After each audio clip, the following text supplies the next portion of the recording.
What's up, YouTube? In today's video, we're going to be smoking weed. We're going to be smoking tons of weed.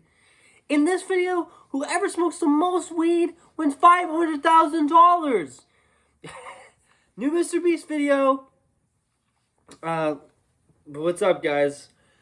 Today, I'm going to be talking about my experience over the past 31 days of not smoking any weed. It's been a journey.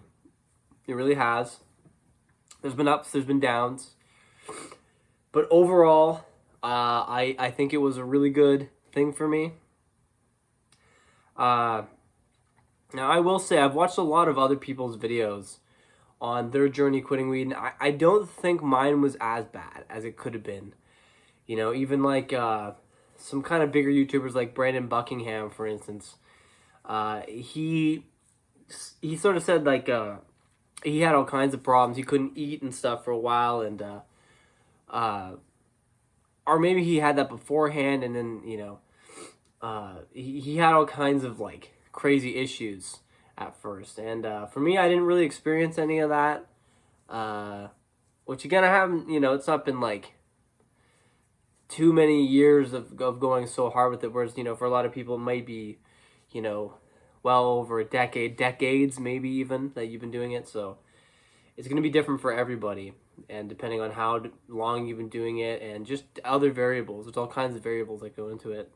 But yeah, so at first I definitely noticed a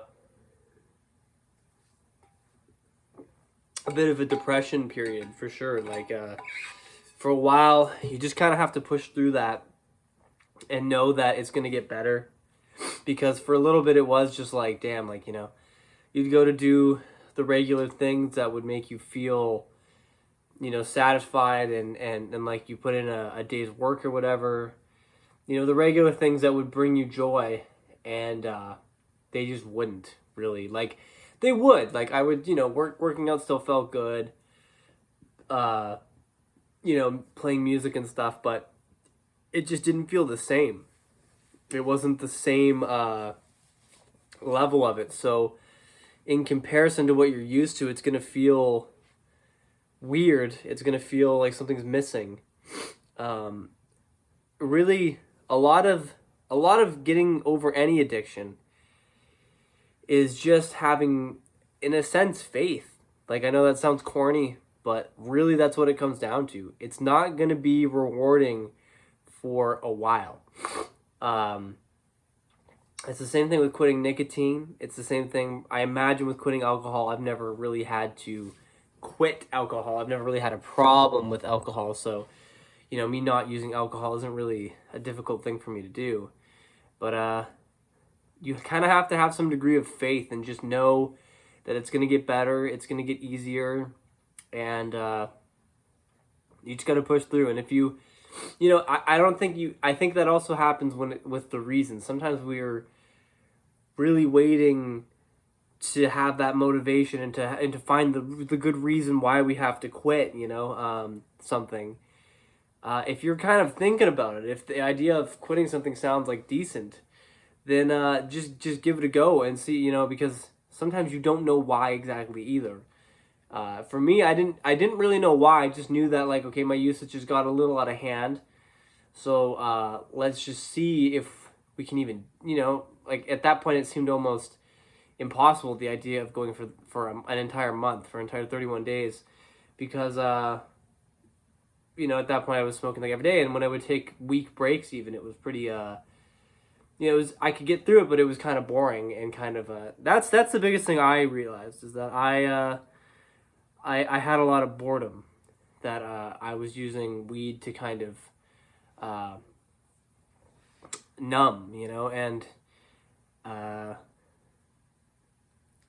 I think now, when I think about my life, and now that I'm not smoking weed all the time, it's like I'm a lot more ready for things. Like, I know when it comes to time for me, when I move eventually out of this town, that I'm just like, I'm ready for that. I'm ready for the adventure of life now, and I'm no longer like wanting to escape from things as much anymore. It's more just like, because that was a big thing. That sucked was like, at the end of the day, I want to get away and go smoke weed and have that time of day to like chill.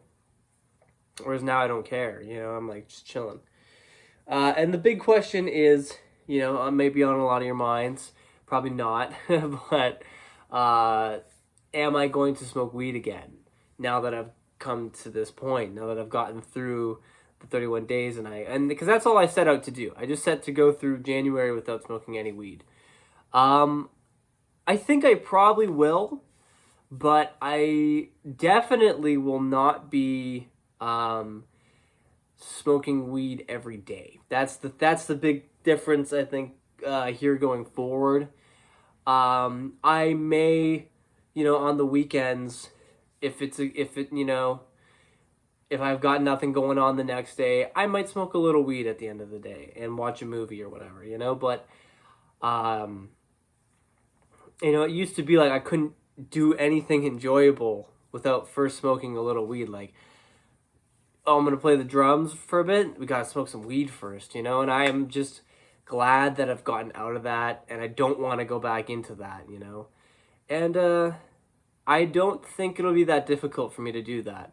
One thing I've really proven to myself is that quitting things like this and like your habits are not that it just comes down to your willingness to these things. And you just kind of gotta, I think a good thing that helps me is to realize, like, at the end of the day, you're just gonna go to bed anyways. Like, this idea that, oh, I'm gonna be too bored if I don't smoke weed, or I'm gonna be bored if I don't, whatever the thing is, fill it in with whatever. Like, your day's gonna end in the most boring way possible. It's gonna be you laying there in complete silence and darkness, just going to sleep.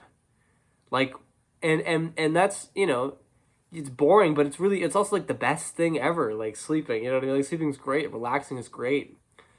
Boredom and this idea that you have to be like doing the most exciting things possible always, it's just an illusion, it's like, really, at the end of the day, none of that matters. It just matters that you're happy, that you're working towards some kind of higher thing, and that every day you're getting a little bit better at whatever that thing is. And when you rest your head at the end of the day, you want to feel accomplished. You don't necessarily need to be having the most excitement possible or whatever. And I think that's another thing I have to start working on now a little better is, because with not smoking weed, I've kind of been unhinged with other certain things, like using my phone and whatnot. So I think that's one thing I want to focus on moving forward. It's getting back to meditating more often, not using my phone as much. Definitely for like the first little bit when I wake up. I mean, I'm not that bad for that, but I do turn my TV on pretty quick and get on YouTube, start watching videos pretty quick in the morning. So that would maybe be a good thing to start limiting the amount of, just stimulus I'm fucking my brain with at all times, because again, it comes back to what I was just saying of this illusion of boredom, like thinking if you don't fill every free moment with entertainment or whatever from your phone that you're going to somehow be bored. Like, no, that's, and often once you get out of that habit, you actually will find yourself feeling a lot more fulfilled because you're not constantly reaching for something, that's what it all comes back to.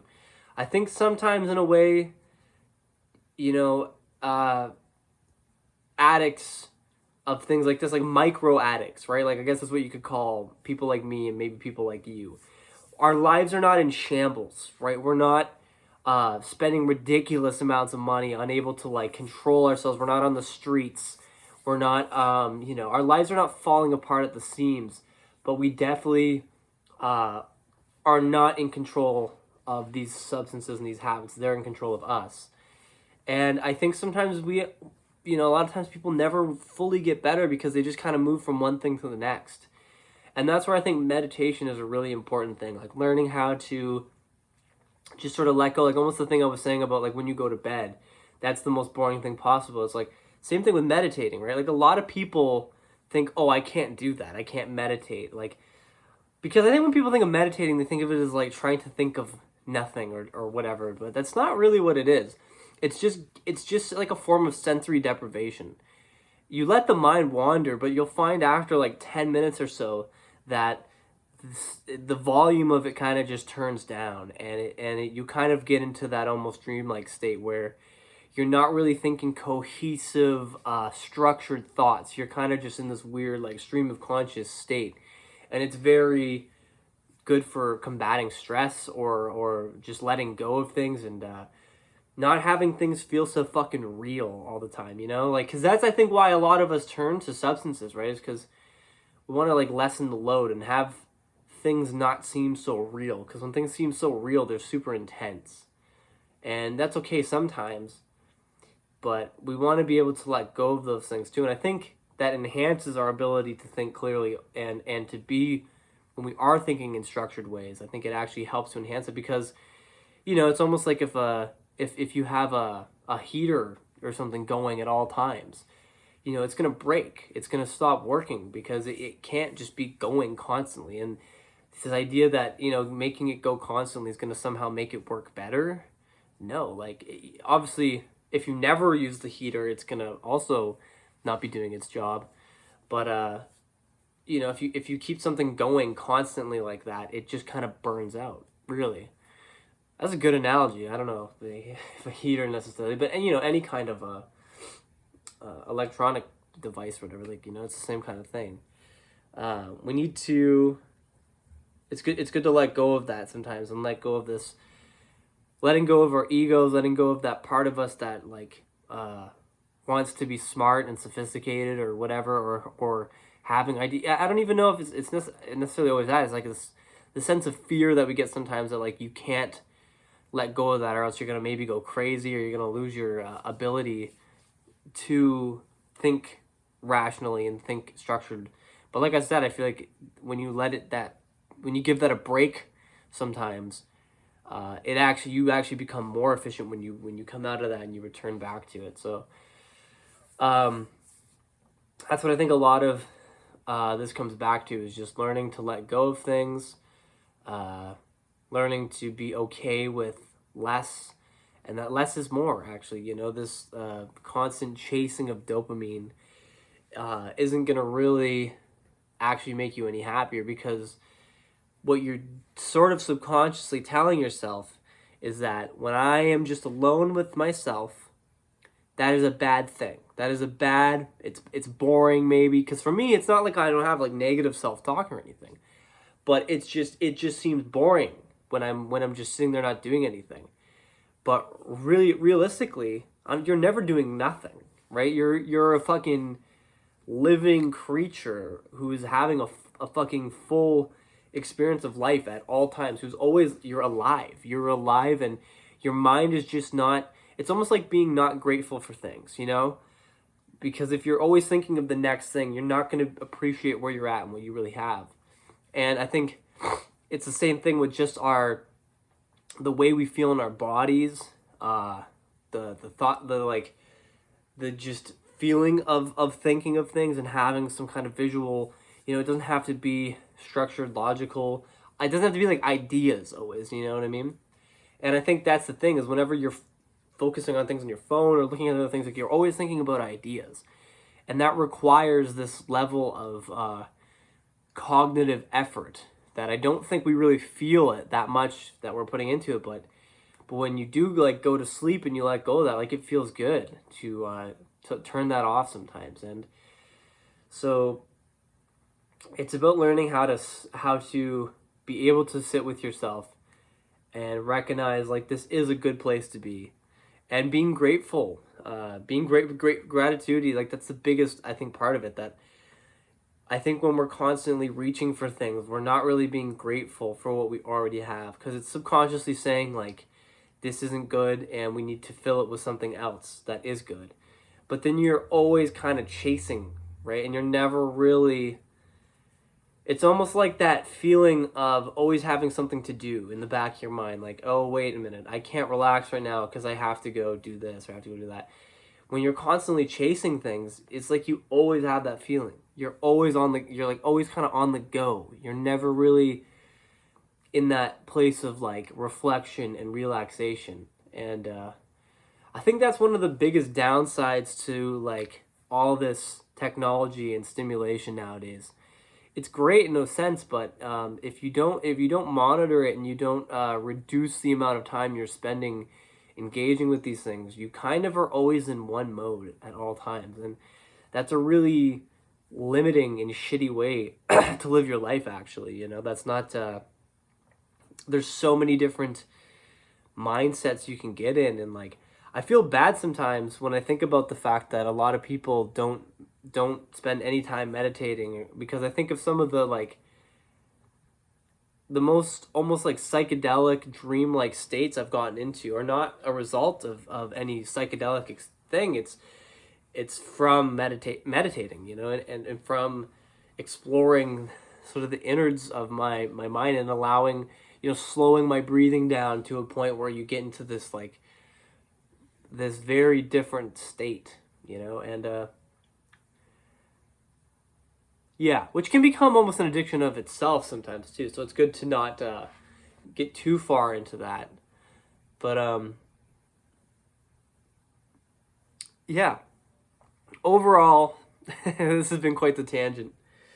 But overall, I think if you have a problem, or not if you have a problem, if you're smoking lots of weed and you don't think you have a problem, actually, it's even better. If you don't think you have a problem with it, then I challenge you. I challenge whoever's watching this video to go for the next month, say the next 30 days, let's say. Because I mean, it's just 30 days, right? Like, how difficult is that? 30 days out of your, however many thousands of days we live, in our lives. What is 30 days? I think you can do anything for 30 days. And if not, you do have a problem. You definitely have a problem. But don't think of it as forever. Don't think of it as like you're completely giving something up. Just see what will happen in 30 days. And it's going to suck at times. But it's also going to be good at times. And recognize that, accept that, and just challenge yourself, I guess. It's kind of fun to challenge ourselves sometimes and see what we're capable of. Because if not, then you'll kind of start to feel like you're not capable of doing these things when you really are. Like, you're a lot stronger than you think. Often you're just not pushing yourself in any way or trying. You're not trying sometimes, you're just accepting that this is how you are, when like it's probably not. You're a lot stronger than you think. You can take a lot more than you think. So on that note, I think that's a good place to end this. Yeah, really, I believe that we're capable of a lot more than we think we are. And my Google Home thought I just said, summoned it. Anyways, peace and love, everybody. This has been, and thank you for following along on this journey. I know I haven't made videos since like day 20 something.